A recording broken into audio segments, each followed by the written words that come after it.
Hey guys, what's up? My name is Dan and welcome back to the channel. Today we're going to talk about Arsenal and Brighton.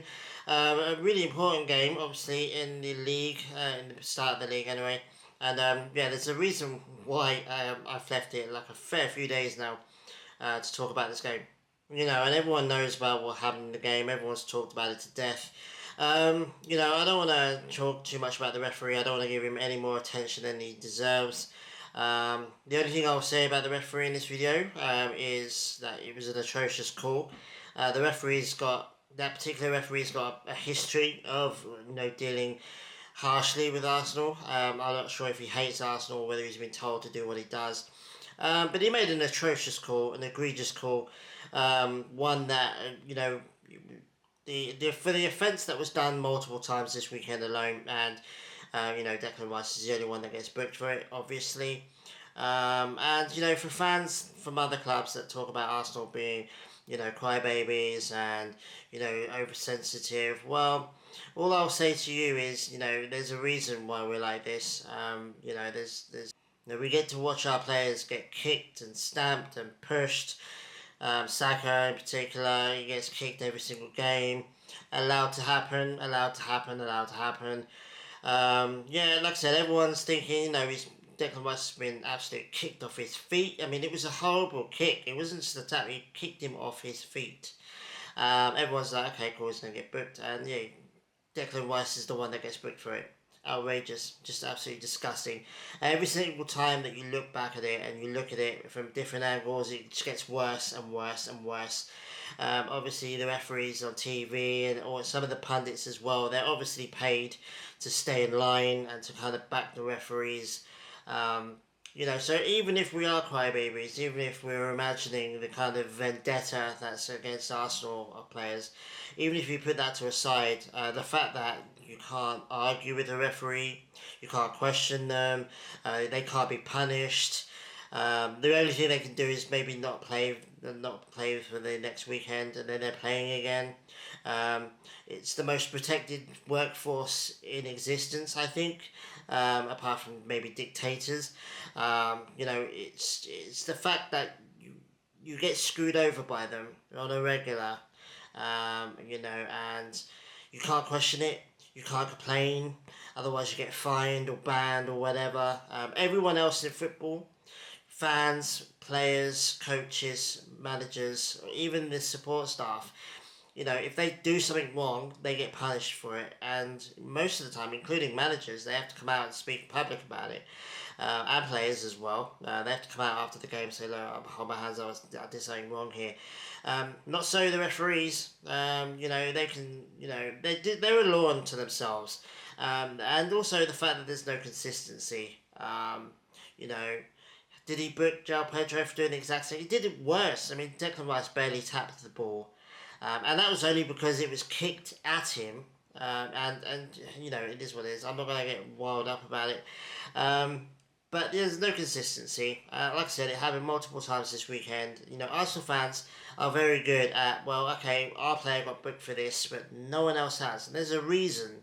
There's a reason why Declan Rice got booked for this challenge and no other player and no other team did. And I'm just going to leave it at that. It was a poor refereeing performance. He's going to play next weekend. No trouble. No effect from him whatsoever. He's probably got some stuff on social media, but apart from that, his job's secure. He's not worried. He's probably been told, good job, good job. It's just funny that, with everyone else, it's common sense there. He's used common sense not to book this player. It's beginning of the second half. It's 0-0. It's 1-0, but it's kind of Brighton are still in the game. He doesn't want to adversely affect the game for no reason. But when it comes to Arsenal, it's all letter of the law. But it doesn't work for anyone else. Like I said, Arsenal fans would be happy if it was done to other teams. Not just us, it's just us. I mean, Arsenal players get booked for the most outrageous things. Taking too long to take a throw in, nothing Tomiyasu last season. There's a whole bunch of weird, like Martinelli's double booking at one time. By the way, that happened 2 seasons ago and that's not happened ever since. There's not been a single ever chance of situation where a player's gone, here you go, here's a yellow card, and also here's a red card for the same offence. So that hasn't happened again. So Arsenal players get booked for some weird stuff, and then we get to watch our players get kicked, like I said, and punched. I watched Tommy Asu laying on the ground and get stamped on one time. That wasn't even booked or given a foul or anything. Um, it's almost like opposition teams are told, you can get away with stuff at Arsenal, then you probably wouldn't get away with that at any other team. And don't worry, if they even do anything slightly wrong towards you, we'll book them happily, no questions asked. But that's the reason. That's the reason why we're so butthurt about it. There's no consistency. If João Pedro got a yellow card in the first half, we would have gone, well, that's pretty harsh. But, then we would have said, okay, well, he's booked Declan Rice for doing the same thing he booked Pedro for.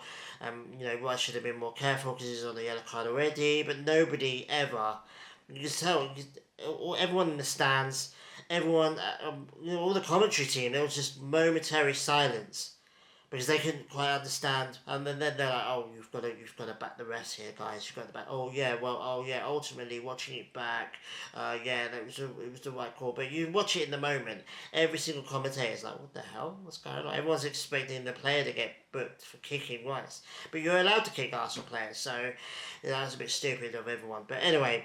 I've wasted, how many times? I've wasted about 6 minutes now talking about the ref, and I didn't want to talk about him, so I'm just going to stop now. But that aside, that's my opinion on that. That aside, we should have had this game wrapped up in the first half. Unusually sloppy from us in this game, especially the first half. Just misplaced passes. The attack wasn't quite clicking for some reason. Like I said, we should have been 2, maybe 3-0 up at the half time. We should have put this game to bed as soon, like in the first 25 minutes, in my opinion. Missed chances, but obviously Kai Havertz scores again. Absolutely brilliant play. He's got 2 goals. I think he's got 2 goals and an assist now, which is really great for him. But yeah, he had another couple of chances, we couldn't put them away, fair enough. Bukayo Saka doing really well as well. It's just like we should have had this game buried. And even in the second half, obviously they did score 9 minutes after the red card, and we went pretty much the whole second half without the 11th player. I thought we did really well to shut Brian out. Obviously, when it got to like the 75-minute mark, we noticeably saw that it was don't lose this game. We're probably not going to win it, but don't lose it. And we didn't, so we got a point out of it at least. So, screw you, referee. Like, you didn't cost us 3 points. But yeah, like I said, we should have had that game buried. There is blame on us. We should have been.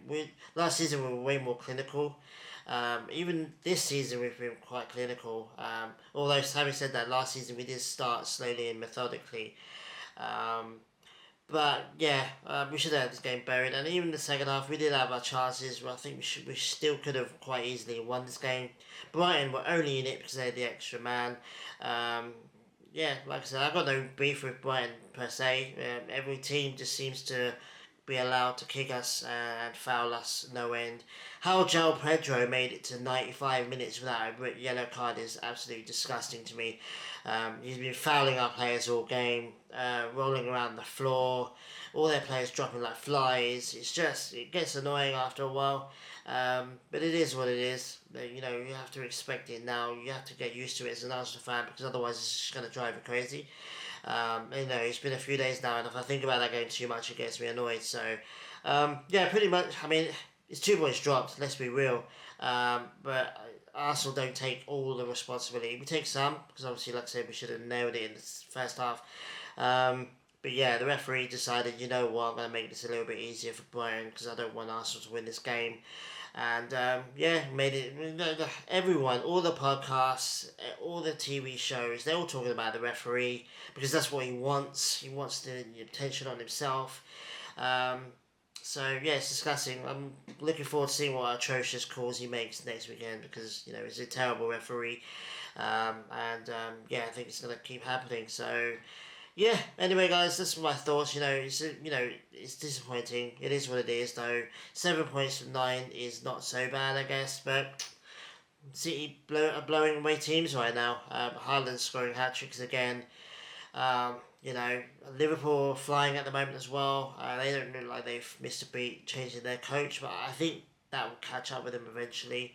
And you know, you'd think that maybe City will drop points, but you know, people writing the season off 3 or 4 games in is stupid. That's a stupid take.